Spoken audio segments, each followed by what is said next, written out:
দেশের বর্তমান গণতান্ত্রিক পরিস্থিতি নিয়ে ইউরোপিয়ান ইউনিয়নের প্রতিনিধিদের কাছে উদ্বেগের কথা জানিয়েছেন বিএনপি চেয়ারপারসন বেগম খালেদা জিয়া।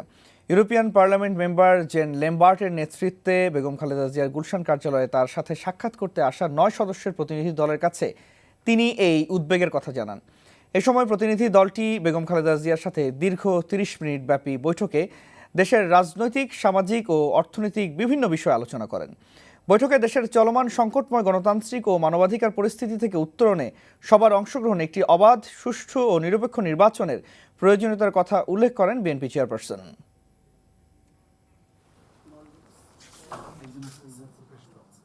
তাদের একটি মূল যে চিন্তার বিষয় সেটা হচ্ছে মানবাধিকার। দেশে যদি গণতন্ত্র না থাকে তাহলে সুশাসন থাকতে পারে না, এবং দেশে আজকের যে সরকার তার যদি গণতান্ত্রিক প্রতিনিধিত্ব, জনগণের প্রতিনিধিত্ব না থাকে তাহলে সেই সরকার কখনো দেশের মানুষের জন্য কল্যাণ বয়ে আনতে পারে না। এই বিষয়গুলো আমরা অত্যন্ত গুরুত্বের সঙ্গে আমরা তুলে ধরেছি, যেহেতু তারা বিষয়গুলো সম্বন্ধে অবগত হতে চেয়েছেন।